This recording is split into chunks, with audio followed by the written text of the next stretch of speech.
Muy buenas, bienvenidos a esta tertulia de amigos aquí en Radio Solidaria, Solidaria Televisión.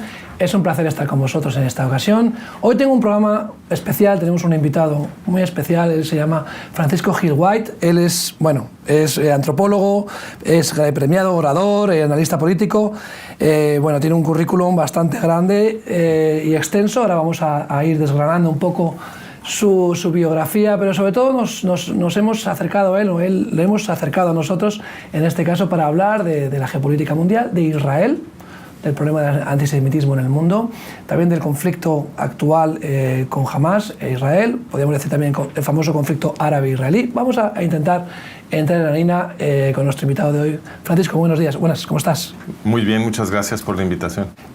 Hablas mucho acerca de Israel, hablas mucho acerca del antisemitismo, decir que no eres judío, vienes de una familia católica, pero eres un defensor, digamos, de la veracidad, de contar la verdad de la historia, ¿no? No tanto pro-israelí o pro-Israel, pero sí eres un defensor de luchar contra las injusticias que están sufriéndose en Occidente hoy en día, ¿verdad? Sí, de hecho yo originalmente mi posición política y además pública era que había que crear un Estado árabe palestino arrebatándole territorio a Israel. Esa era mi posición originalmente. La cambié porque a la hora de investigar la historia del conflicto árabe-israelí me enteré de algunos datos históricos que me forzaron a cambiar de opinión. O sea, yo no tenía un sesgo ideológico, yo simplemente tenía una interpretación de la realidad que luego fue refutada por investigaciones que yo individualmente hice, y ese proceso me hizo cambiar de opinión. Entonces, sí soy pro-israelí, o sea, para corregirte un poquito, sí soy pro-israelí, pero soy pro-israelí a consecuencia de una investigación histórica, no de un prejuicio original ni de un sesgo ideológico previo. Sí, que no es de una serie de conocimientos adquiridos por tu familia, tu ascendencia, sino que tú mismo has desarrollado una inquietud y has investigado, cosa que poca gente hace, porque digamos el Big Media hoy en día, los grandes medios nos están sesgando demasiado con la información que nos dan, ¿no? Así es.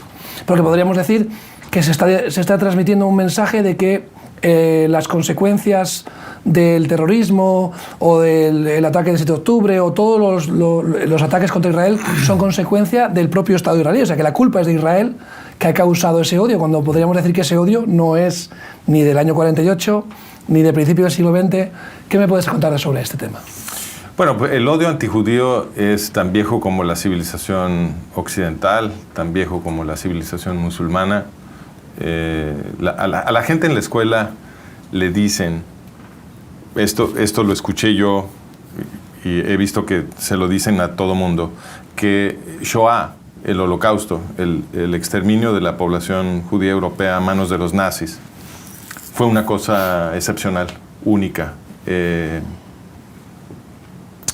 Y cuando estudiamos la historia occidental, lo primero que me aplastó, que me asombró, fue que absolutamente para nada esto es normal.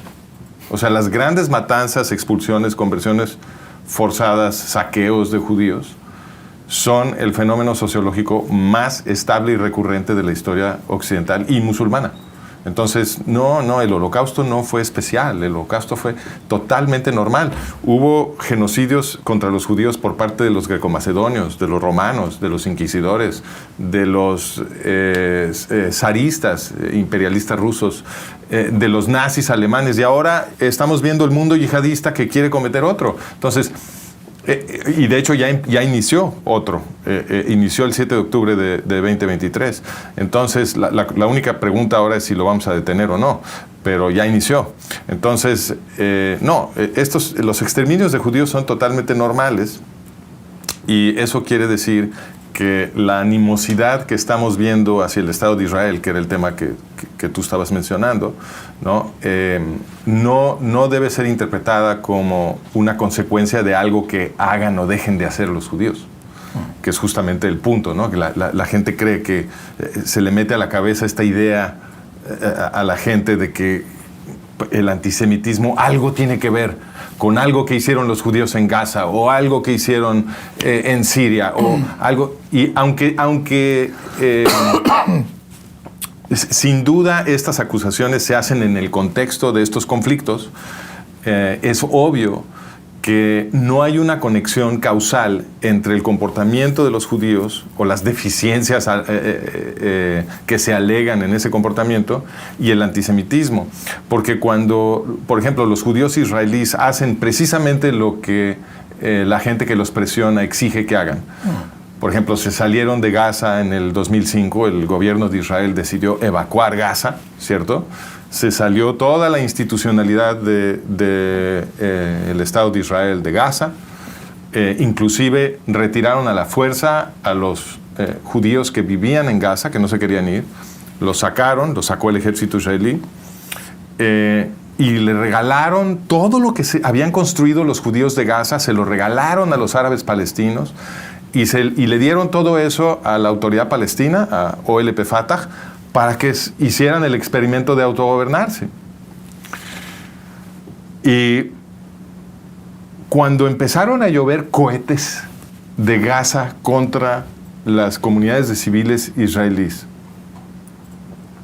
otra vez todo el mundo culpó a Israel. De alguna manera esto otra vez era culpa de Israel, a pesar de que Israel había, sin pedir nada a cambio, entregado todo Gaza a los árabes palestinos para que hicieran el ensayo de un Estado en Gaza. Y utilizaron esa oportunidad para convertir a Gaza en un Estado terrorista dedicado al genocidio de los judíos israelíes, ¿no? Demostrado con las lluvias de misiles sin ninguna provocación contra las poblaciones civiles israelíes, y de todas maneras le echaron la culpa a Israel. Entonces, esta es la demostración de que no hay ninguna conexión entre el comportamiento de los judíos y el antisemitismo. El antisemitismo es un odio previo que traemos desde hace siglos en el mundo occidental y en el mundo musulmán. Y tiene que ver con una cultura que se transmite de generación en generación, de padre a hijo, de madre a hija. Es un proceso antropológico, ideológico de nuestra civilización. Y de las precedentes, porque ya has hablado de los romanos, has hablado de, yo me iría a Egipto, ¿no? Con Amalek, ¿no? Persiguiendo a Israel hasta las últimas consecuencias. De ahí viene el imperio persa, o lo que quedaba de Persia. O sea que hay una transmisión del odio generacional de una manera increíble. Has hablado de judíos israelíes, has hablado de judíos, has hablado de ciudadanos israelíes. Mucha de nuestra gente que nos está viendo quizás no sepa distinguir. ¿Por qué digo esto? Porque muchas veces al judío que vive en Nueva York, que no es israelí, que es estadounidense, o al que vive en México, o las comunidades judías en Argentina o en España, se les echa la culpa de lo que hacen los israelíes en Israel. Entonces, me gustaría que tú, con tus palabras, pudieras diferenciar o explicar la diferencia entre judío, israelí o incluso israelita, en esos términos que a veces mezclamos y además se hacen intencionalmente para hacer un apartheid, para hacer un boicot contra judíos por lo que hace en Israel con un gobierno democrático formado por diputados árabes, diputados católicos o cristianos y diputados judíos, ateos, religiosos. Es un poco batiburro de conceptos que a veces la gente confunde, y a veces con intencionalidad, ¿no? Se confunde para poder mezclar más el odio, ¿no? Bueno, este fenómeno que tú mencionas, de que a un judío que camina por la calle en Nueva York, que es ciudadano estadounidense, que no es ciudadano israelí, que posiblemente es antisionista, no sabemos. Hay muchos judíos antisionistas que están peleados con la idea del Estado de Israel, ¿no? Entonces, pues es un judío que camina por las calles de Nueva York y se vuelve objeto de un ataque antisemita justificado con base en lo que supuestamente están haciendo los israelíes en Oriente Medio, ¿no? Nuevamente, esto es una demostración de que no hay ninguna conexión entre el comportamiento de los judíos y el antisemitismo. Sí. Es previo, es a pesar de la evidencia o de cualquier información que pudiera la gente aprender, ¿no? Porque cuando en Estados Unidos se dijo algo en contra de los chinos a la hora del COVID, etcétera, todo el mundo brincó. No, eso es racismo, no se puede culpar a los chinos por el COVID, etcétera. Se hizo un escándalo. Ah, no, pero cuando Israel hace algo, entonces se vuelve justificable golpear a los judíos en Nueva York, ¿no? Entonces, y lo vemos a todo tipo de niveles. O sea, no es algo que hace alguna persona aleatoria en las calles de las ciudades. No, señor. La presidenta de la Universidad de Pensilvania y de otras 2 grandes universidades, compareció en el Congreso de Estados Unidos y bajo interrogación de los senadores justificó las protestas antisemitas que habían organizado todos estos grupos antisemitas en Estados Unidos en el campus de su universidad, contra la cual ella no hizo nada, a pesar de que estaban intimidando a los estudiantes judíos, ¿no? Entonces es a todos niveles, ¿no? Esta es la presidenta de una de las grandes universidades de Estados Unidos. Entonces hay múltiples demostraciones. Entonces, la pregunta que está detrás un poco de lo que tú dices es ¿cómo opera en el simulacro de raciocinio que hace un antisemita? ¿Cómo opera la justificación para violentar a una persona que camina en Nueva York que parece judío, ¿no? Porque Israel supuestamente hizo algo en Oriente Medio, ¿no? ¿Eso cómo opera?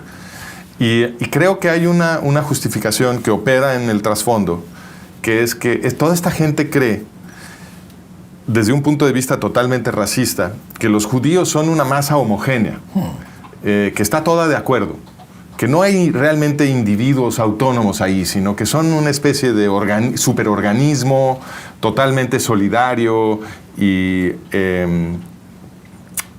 armonizado en la misma meta, ¿no? Aquí Franco les llamaba las hordas judeo-masónicas. Exacto. Y que están todos funcionalmente articulados, sí, ¿no? Sí. Para fines nefarios, ¿no? Porque eso es lo que afirma el antisemitismo, ¿no? Y entonces, bueno, pues si Israel hizo algo malo, según ellos, todos los judíos son culpables porque todos son parte de este organismo homogéneo, solidario, ¿no?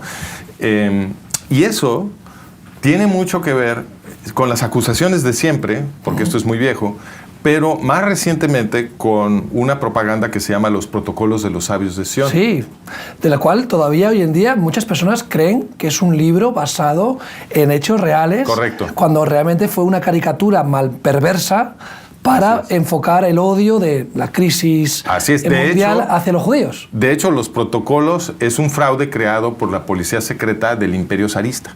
¿Okay? Entonces, es un documento que lo crearon para que pareciera que eran las minutas de una junta del el grupo de superjudíos que en secreto se reunía para planear el control mundial, ¿no? Esta tontería como de James Bond, ¿no? Sí. Ese documento, los protocolos de los sabios de Sion, se vendió como pan caliente en todo Occidente y causó una histeria en contra del pueblo judío, y es la razón de que tanta gente en Europa cooperara con la Gran Matanza. ¿Okay? Fue el veneno que se produjo con la diseminación de este libro. Y eso, como tú bien dices, todavía lo tenemos en la cabeza, porque fíjate nada más. Los protocolos de los sabios de Sion afirma que los judíos son esta gran conspiración que en secreto tiene las riendas de todas las instituciones de Occidente. Los medios, los bancos, los sindicatos, las industrias capitalistas, los gobiernos de Occidente, todo. Y con ese gran control que supuestamente tienen, van a estrangular la civilización cristiana. Este es el argumento, ¿ves? El Occidente. La etnia mayoritaria de Occidente, la religión mayoritaria de Occidente. Lo más increíble es que no puede haber mejor refutación de estas calumnias que Shoah. Porque en la Segunda Guerra Mundial lo que se vio es que todas esas instituciones, incluyendo los gobiernos, que supuestamente estaban bajo control clandestino de los judíos, lo que hicieron fue cooperar con la Gran Matanza. Por lo tanto, el Holocausto demostró que al final los judíos no controlaban absolutamente nada, ni los más ricos estaban a salvo. Entonces, lo que es verdaderamente asombroso es el arraigo cultural del antisemitismo, porque a pesar de esa demostración que es contundente, a tan solo algunos años después del Holocausto, ya está esta idea otra vez en la cabeza de todo el mundo, que supuestamente los judíos, por ejemplo, controlan todos los medios. Bueno, si los judíos controlan todos los medios, ¿por qué todos los medios están atacando a Israel? Sí, curioso, sí, es muy curioso.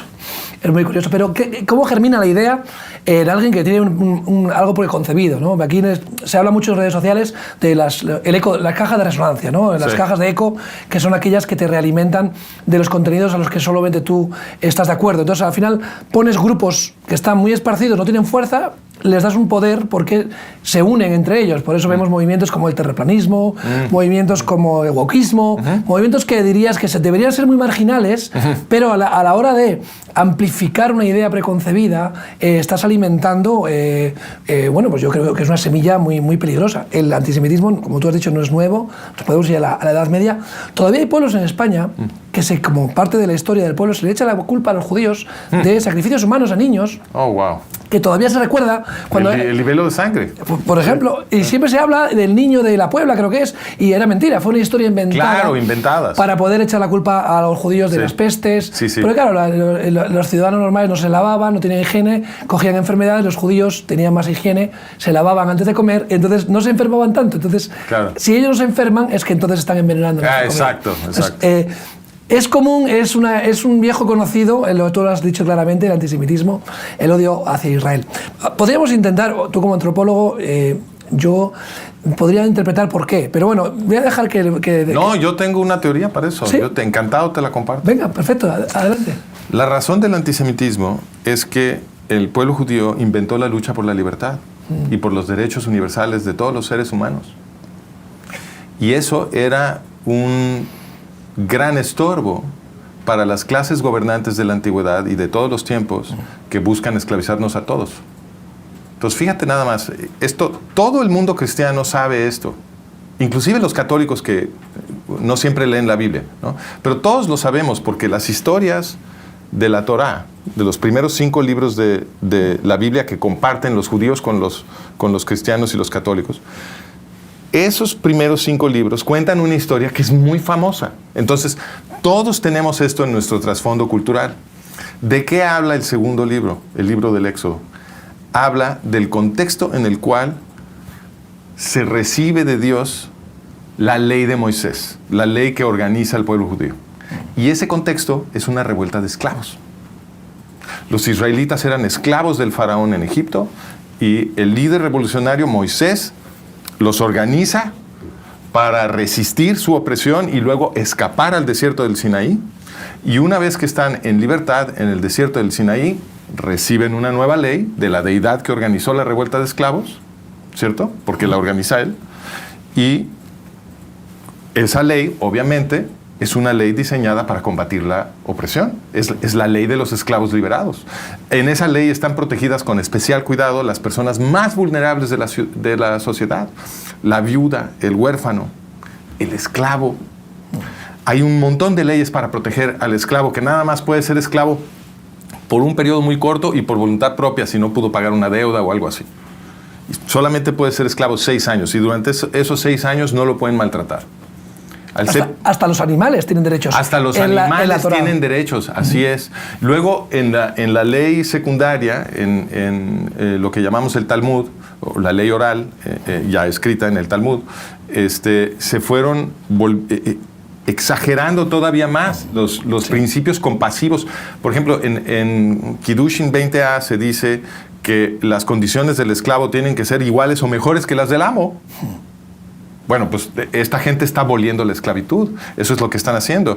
Entonces, obviamente que la cultura de los esclavos liberados era un horror para las clases gobernantes grecorromanas. Sí, eso es mucho después, pero incluso ya antes hay conflictos en Israel por la asimilación, porque empiezan a adquirir dioses, costumbres paganas, hasta el propio Salomón, ¿no? Así que es. Se mezcla con los paganos. Pero ¿no? Quedémonos en el impacto político, porque yo creo que ese es el origen del antisemitismo. El impacto político es que si tú tienes un sistema político-económico que depende de la guerra externa y la esclavitud, de asesinar extranjeros y robarte sus cosas y traerte a su gente como esclavos para que ellos hagan el trabajo en tu sociedad y tú los oprimas, si ese es tu sistema económico, entonces el pueblo judío es una tremenda amenaza para ti. Claro. ¿No? Porque ellos lo que están haciendo es enseñándole a la gente a luchar por su libertad. Y de hecho, en el mundo antiguo, el pueblo judío era intensamente proselitista. y estaban convirtiendo a miles y miles y miles de personas al judaísmo. Y el crecimiento explosivo demográfico del judaísmo fue percibido como una gran amenaza por las clases gobernantes grecorromanas y lo dejaron por escrito. Tenemos esos testimonios. No estoy especulando. Entonces, eso te permite entender por qué tanto los greco-macedonios como los romanos organizaron grandes genocidios de judíos en el mundo antiguo. Estaban tratando de evitar la liberación del mundo occidental. Eran un mal ejemplo para aquellos que querían mantener la opresión. Claramente la Torá es digamos, la constitución del pueblo de Israel, es el pueblo modelo, tenía que ser el ejemplo para el resto de las naciones. Y el resto de las naciones, en vez de querer tomar ejemplo de ellos, lo que querían era destruirlo, ¿no? Es lo que estamos transmitiendo aquí. Sí, pero no las naciones, sino las clases gobernantes. Entonces, lo que estaba sucediendo en el mundo antiguo es que las clases gobernantes estaban organizando matanzas de judíos, pero las clases bajas y medias se estaban convirtiendo al judaísmo. Y por eso era la urgencia de las clases gobernantes de concluir un genocidio lo más rápido posible antes de que los judíos convirtieran a todas las masas de la población al judaísmo y completaran una revolución que volviera a la esclavitud imposible. ¿Ves? Sí. Esa era la gran contienda ideológica de la antigüedad. Y mi tesis es que esta es la contienda ideológica que a lo largo de los siglos ha continuado definiendo la política occidental, excepto que se volvió muy complicado porque cuando se crea la Iglesia Católica se fusionan elementos de cultura grecorromana con elementos de cultura judía. Un gobierno grecorromano custodiando una literatura revolucionaria judía.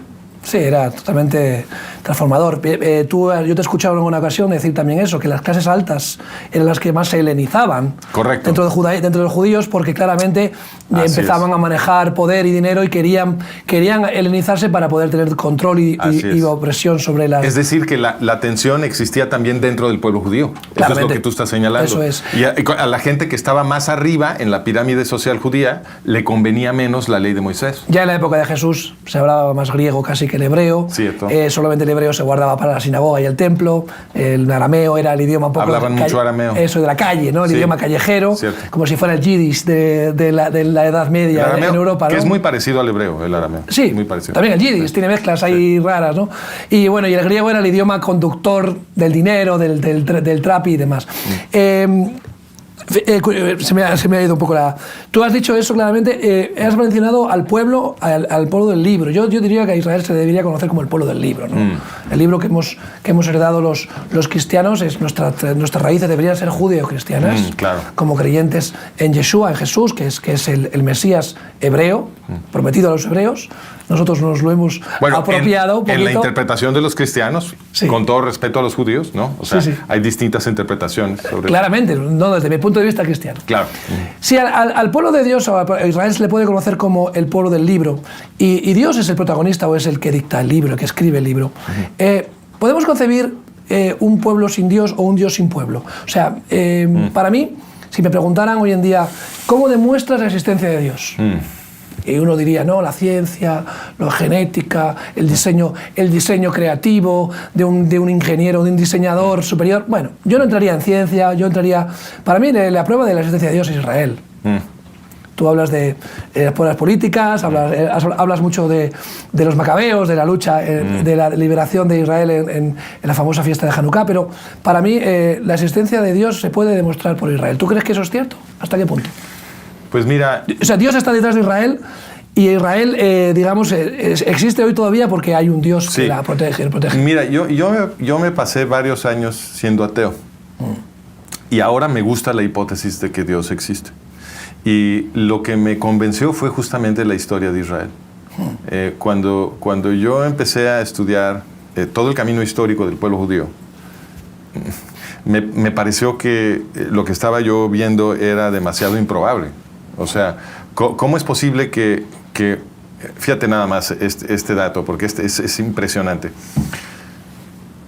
Hace 2500 años, cuando los exiliados judíos en Babilonia se regresaron a Jerusalén con patrocinio de Ciro el Grande, ¿no? Había muchos otros pueblos alrededor del pueblo judío, con nombres que conocemos, ¿no? Y hoy en día, prácticamente todos esos pueblos ya no existen. Y el pueblo judío aquí sigue. Sin embargo, es el pueblo judío el que generación tras generación tratan de exterminar. Es decir, el pueblo que debió haber sido el más inestable, el que debió haber desaparecido en el momento en que apareció, porque todo el mundo lo quiere, todos estos fascistas de la antigüedad y del mundo moderno y el medieval los quieren destruir, ¿no? El pueblo que debió ser el más inestable es el más estable. Es el más eterno de todos los pueblos. Y no solo eso, a pesar de ser objeto de estos ataques fenomenales, gigantescos, indescriptibles, no solamente ha sobrevivido el pueblo judío, sino que ha tenido un impacto tremendo sobre la transformación política de los occidentales. Porque esta idea moderna de los occidentales de que todos podemos ser iguales, de que podemos vivir en común democracia, respetándonos unos a los otros, sin tratar de imponernos, esa idea es imposible sin la idea previa de que todos somos hijos de Dios. Todos somos iguales ante los ojos de Dios. Y esa es una idea peligrosa, por otro lado. Para los gobernantes, sí. Claro. Y esa idea es una idea judeocristiana. Sin los judíos y los cristianos, la democracia moderna es imposible, porque ese principio viene del judaísmo originalmente, no viene de los griegos y no viene de los romanos, que pensaban de una forma totalmente opuesta sobre la gente común, ¿no? Los 10 decires o los 10 mandamientos podrían ser, digamos, la base de cualquier constitución occidental, ¿no? Claro. O sea, podemos hablar de la ley de Moisés, podemos hablar de la ley de Noé, si queremos irnos más atrás, pero hay unas leyes básicas de convivencia, de respeto, que están inherentes en la palabra de Dios, ¿no? Por lo tanto, esa idea peligrosa de que somos hijos de Dios, todos somos iguales ante los ojos de Dios, cala en la sociedad occidental, se aprovecha de ella, pero quiere eliminar. Europa está en un suicidio sí. de identidad, claramente borrando Totalmente todo rastro judeocristiano, primero de la raíz hebrea, luego la raíz cristiana, porque prácticamente la fe cristiana ya no tiene ninguna relevancia en los gobiernos occidentales, ¿no? Europa está en grave peligro, en mi opinión está a punto de desaparecer, y como dices tú, es una especie de suicidio. Yo tengo esperanza todavía de que pueda haber una renovación de la tradición judeocristiana en Europa, porque si no la hay, no van a sobrevivir. Pero sin duda está sucediendo lo que dices tú. Y mira, el Reino Unido. En todos lados, sí, pero en el Reino Unido más rápido que otros. Es que el Reino Unido, para mi punto de vista, va 10 años por delante del resto de Europa en este tipo de tendencias. Sí, ¿no? de acuerdo. Bueno, Bélgica también, ¿eh? Sí. Bélgica también va por delante. Sí, pero Bélgica no es tan relevante como Reino Unido. Reino Unido era ese faro de la libertad. De la libertad y de la cultura de la Biblia también, con esa fe semicatólica anglicana. Sí. Hay poco... pero también hubo mucho evangelismo, mucho bautismo. Mucho, sí. Lo que pasa es que emigraron a Estados Unidos, pero el origen de todas esas controversias es Gran Bretaña. Y Gran Bretaña recibió a los hugonotes franceses cuando fueron perseguidos en Francia.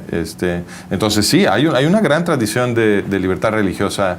Sí, pero vemos que las iglesias se están convirtiendo o en mezquitas o en pubs. Así es. En el Reino Unido ahora mismo todas las iglesias tradicionales, conservadoras o históricas se están convirtiendo o en mezquitas o en pubs. Fíjate, es muy interesante porque el cristiano moderno, el católico moderno, cristiano moderno, cuando se vuelven ateos, perciben su proceso como una emancipación, como que se están deshaciendo de un fardo de opresión ideológica que aquejaban a sus ancestros, y ellos ya se están liberando de todo eso.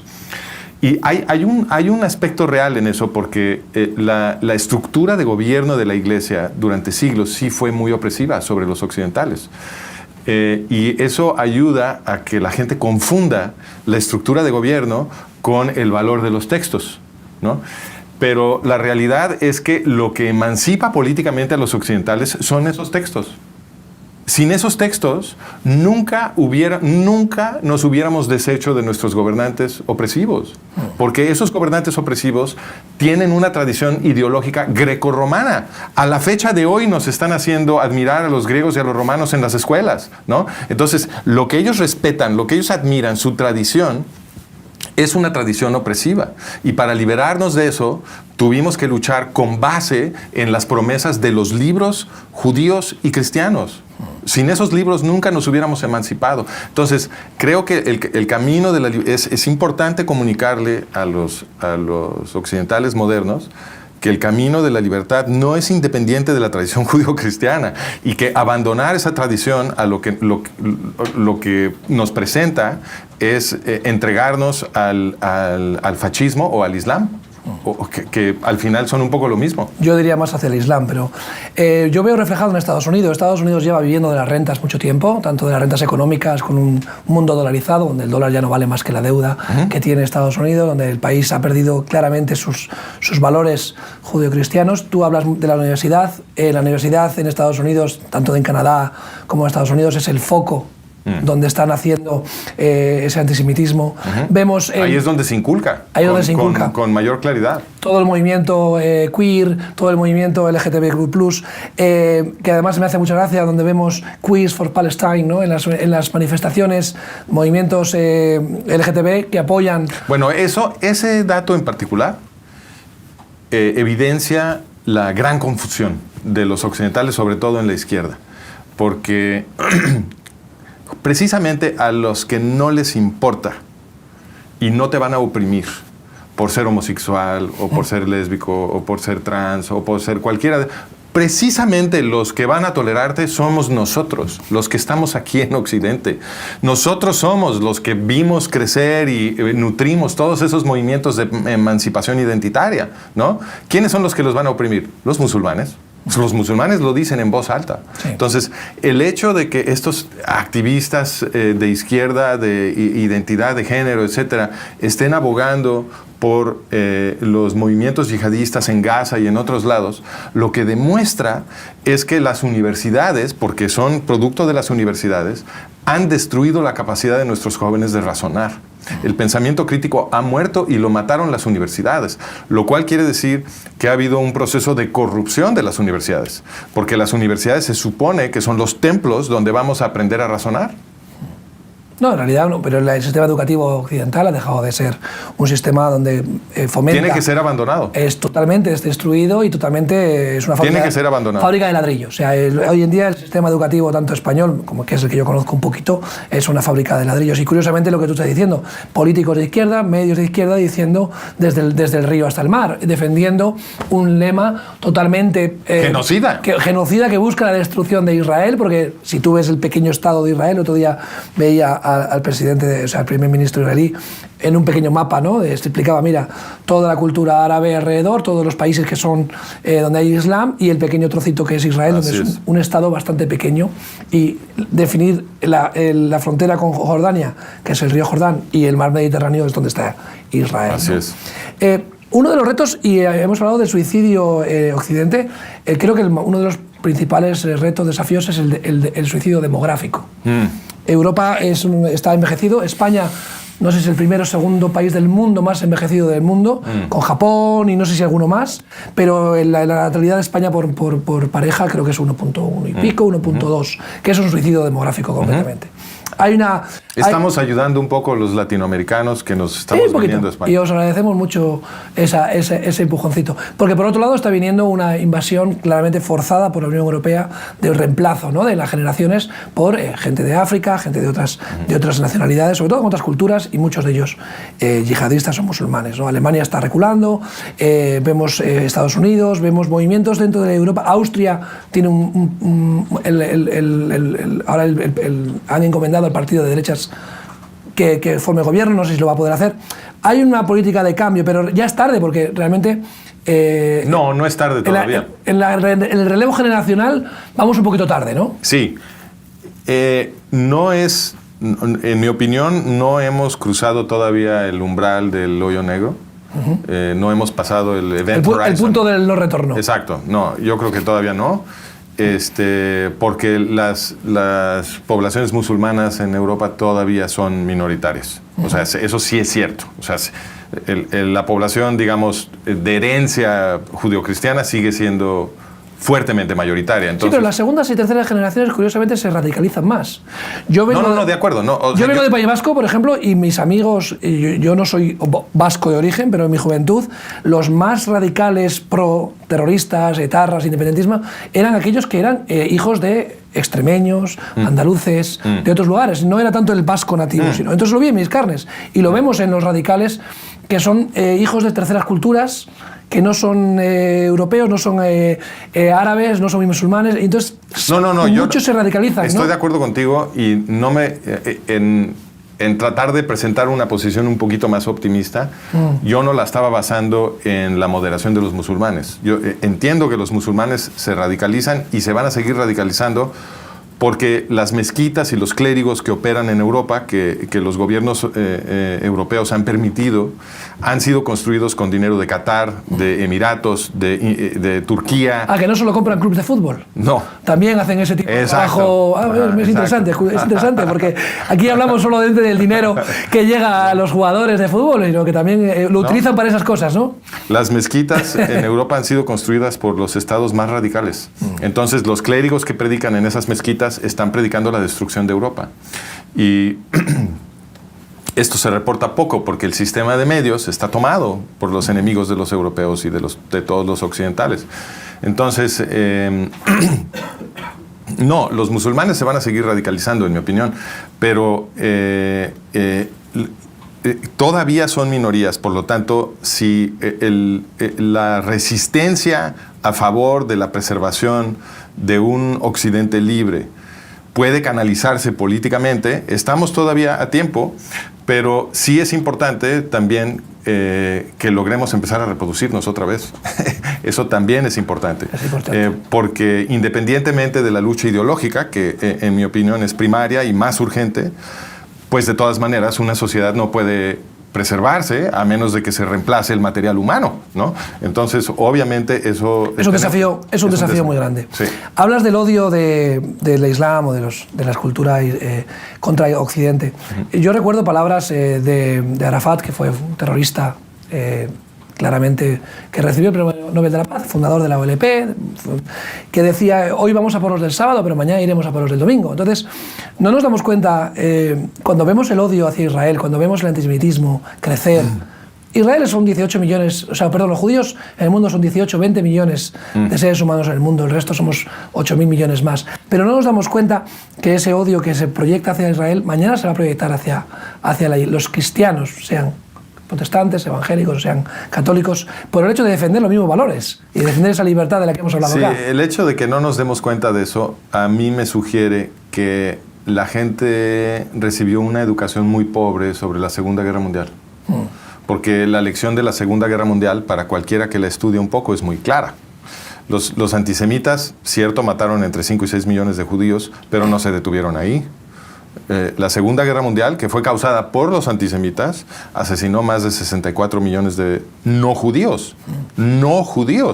Y cientos de millones de no judíos adicionales fueron esclavizados por los mismos antisemitas, ¿no? Entonces, obviamente que el antisemitismo es un peligro para las vidas y las libertades y los derechos de todos los occidentales. Y no se detiene ahí. Y no se detiene ahí. Hablando del reto demográfico, vemos un Israel que es un país de unos 9, 10 millones de habitantes, más o menos, de los cuales 6, 7 son judíos, hay población no judía dentro de Israel, rodeados por casi, diríamos 100, 200 millones en las fronteras inmediatas. Pero si ampliamos un poco la fotografía, hay casi 800 millones de potenciales enemigos, aunque Israel ha pactado con Arabia Saudí, tiene algunos pactos de no agresión con Jordania por intereses comunes, pero Israel es la primera línea de defensa, por lo menos así se le ha definido en algunos círculos, de la democracia o de los valores occidentales, aunque estén en degradación. Sí. Pero defender a Israel es defender esos valores, claro, que nosotros nos debería definir. Por supuesto. De hecho, aquí se unen un poco los temas que hemos discutido, porque justamente el antisemitismo es un ataque contra todos, porque los antisemitas entienden que es el pueblo judío el que nos enseñó a luchar por nuestra libertad. Que de ahí vienen los conceptos que produjeron todo el mundo moderno democrático de Occidente. Eso los antisemitas lo entienden. Por eso en su esfuerzo por imponer totalitarismo, imponer opresión otra vez sobre absolutamente todo mundo, lo que hacen siempre primero es tratar de destruir al pueblo judío, porque están tratando de destruir la luz de las naciones, es decir, el origen de todo ese pensamiento, de todo ese ejemplo legal, de toda esa evolución jurídica, ética, que han ido produciendo los judíos a lo largo de los siglos y que ha inspirado a tantos cristianos y que en su conjunto fue el motor que transformó la política de Occidente hacia la libertad, ¿no? Entonces los antisemitas entienden perfecto eso, por eso los ataques que son contra todos empiezan siempre con ataques muy fuertes contra los judíos, y por eso también lo que tú dijiste es cierto. Defender a los judíos a tiempo es lo mismo que defenderte a ti mismo, a tu familia, a tu nación. El combate al antisemitismo no es ninguna caridad hacia el pueblo judío, es autodefensa occidental. Y como digo siempre yo, el día que los occidentales entiendan eso, ese día van a estar a salvo. Van a cambiar mucho, porque pensamos que a veces defender a Israel es que Israel, el gobierno israelí, hemos hablado aquí de separar lo que es Israel como concepto. Tú hablas de Israel como un concepto, un faro de luz, de ejemplo a las naciones, donde tenemos el libro, donde tenemos la Constitución de Dios, pero también es defender esos valores que representa hacia nosotros mismos. Entonces, no nos olvidemos que el odio que está ahora activo hacia ellos, va a ser después apuntado contra nosotros. Israel tiene un reto demográfico importante. Es un país lleno de vida. Yo he viajado multitud de veces a Israel. La gente quiere tener hijos, la gente quiere... le llaman la Startup Nation, donde todo el mundo tiene una empresa, una iniciativa. Es un país muy creativo, pero es un país muy pequeño. ¿Cómo crees que va a Israel a afrontar ese reto demográfico de los próximos 20, 30 años, cuando la población, tanto ultraortodoxa, se está multiplicando grandemente, que muchos de ellos son antisionistas, que aquí lo hemos comentado? No muchos. No, eso se ha exagerado. ¿Se ha exagerado? ¿Algunos? Sí. Algunos. De hecho, son una minoría. ¿Ah, sí? Sí, son una minoría muy ruidosa y muy mediática. Sí. ¿No? Por ejemplo, ahí está el grupo Neturei Karta, que va y se da de besos con los ayatolás iraníes y hacen tontería y media.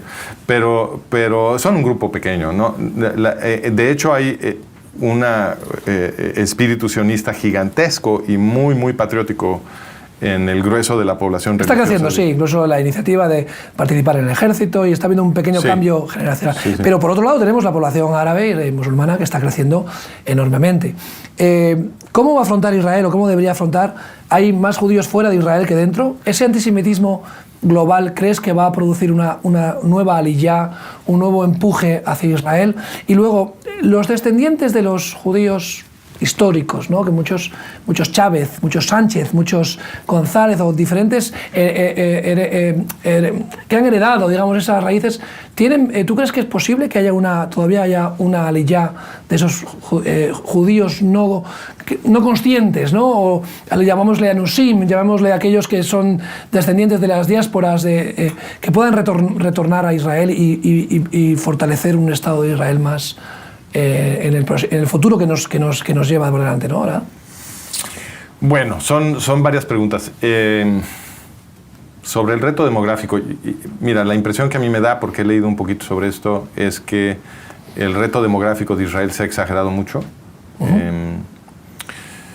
Cuando viajé en Israel hace poco, me explicaba una persona que conoce muy bien Judea y Samaria, lo que llaman Cisjordania en los medios, y me decía, mira, en los municipios gobernados por la Autoridad Palestina hay mucha menos gente de la que oficialmente se dice, porque a ellos les conviene inflar las cifras, por supuesto. Sí, por el dinero que reciben de fuera. Exacto, y para que parezca que hay una imperativa de crear ahí un Estado árabe palestino, porque es muchísima gente sin poder realizar sus aspiraciones nacionales, ¿no? Son ambas razones.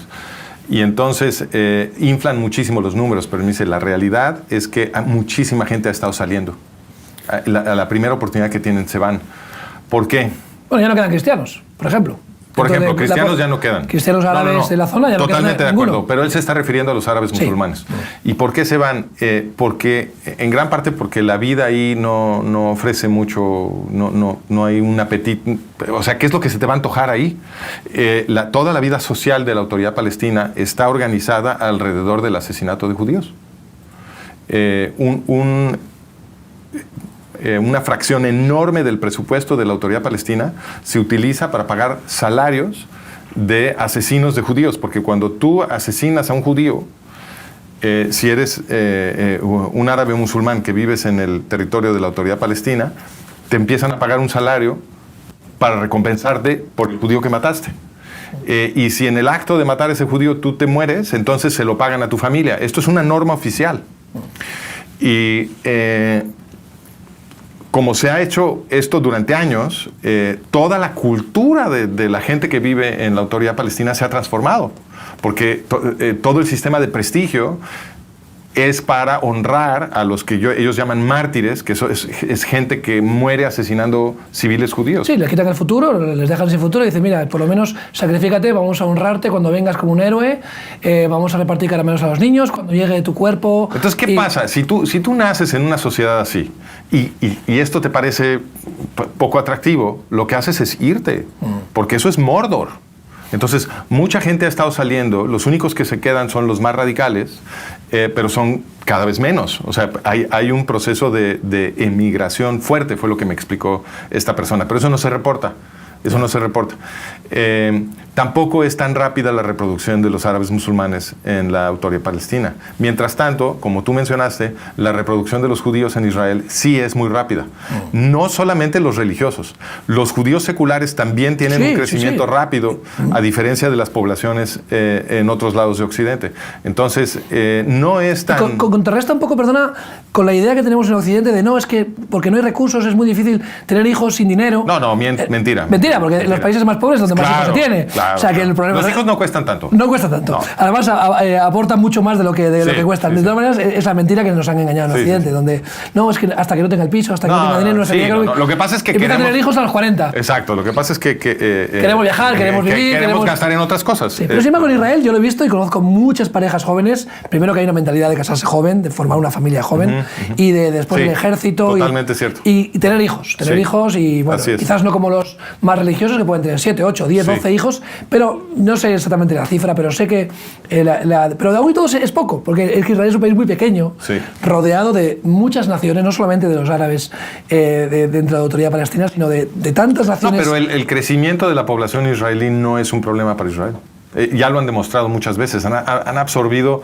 Mira, en el siglo XIX, según los mejores estimados, lo que había en el territorio que ahora es Israel eran como 300,000 personas. Es un estimado, porque no tenemos cifras exactas. Hubo algunos censos, pero no tenemos cifras exactas. Pero 300,000, digamos, más o menos. Ahorita hay, creo que más de 12 millones.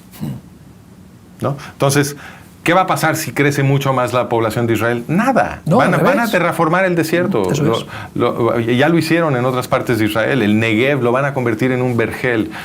O sea, ellos no tienen problema con eso. No, por eso, a eso me refiero, que cómo van a enfrentar esto y luego ante una creciente antisemitismo en el mundo. ¿Tú crees que hablas de un nuevo holocausto? ¿Crees que va a haber un nuevo... se va a empujar a los judíos de todo el mundo a ir a Israel?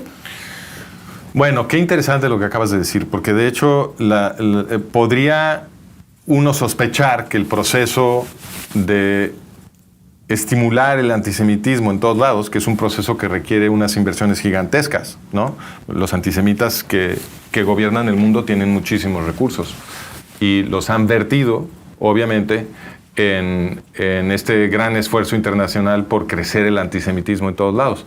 Y el efecto de eso ha sido hacer migrar a muchísimos judíos al Estado de Israel, lo cual, si aceptas mi modelo, que es que las aristocracias occidentales y musulmanas están aliadas para tratar de producir un nuevo holocausto, ¿no?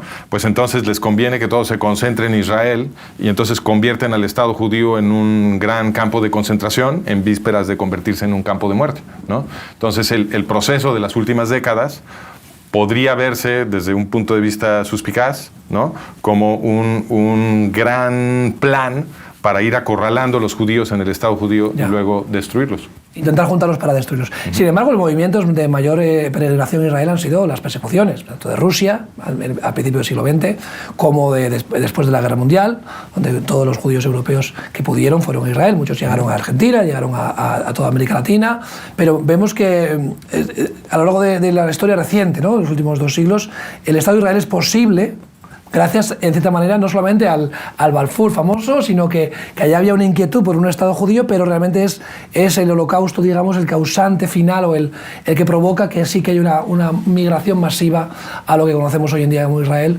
en los años El holocausto, los años 40, sin duda aceleró la inmigración hacia allá, sin duda. Y creo que el panorama en el que estamos ahorita pues requiere que Israel gane. O sea, no hay alternativa. Israel tiene que ganar. Porque de otra manera el pueblo judío está en muy, muy grave peligro. ¿Nos interesa a nosotros también que gane? ¿A nosotros? Nosotros como cultura occidental, como cristianos. El título de mi libro es El colapso de Occidente, el siguiente holocausto y sus consecuencias. Si los antisemitas logran completar este nuevo holocausto, que ya inició el 7 de octubre del año pasado. No nos ha dado tiempo a hablar de eso. Quizás otro día podamos tener... Pero si logran completar este nuevo genocidio, el resultado va a ser un colapso de Occidente, igualito que en el siglo XX. Igualito. Así es. Francisco, gracias por venir. Gracias. Se nos ha pasado volando, se nos ha acabado el tiempo. Hay mucho más contenido de Francisco Gil White en la página web, puedes buscar sus redes sociales. Va a estar dando conferencias próximamente en Zaragoza, Valencia, Barcelona. Por favor, busca en las redes sociales, no te puedes perder las charlas. Los libros están disponibles, me imagino que en Amazon o en diferentes redes. Sí, los libros están disponibles en Amazon, son libros electrónicos, pero si van a mi página, managementofreality.com o Sí, está saliendo ahora en... perfecto, o franciscogilwhite.com, ahí están los botones para todos nuestros contenidos, incluyendo los libros.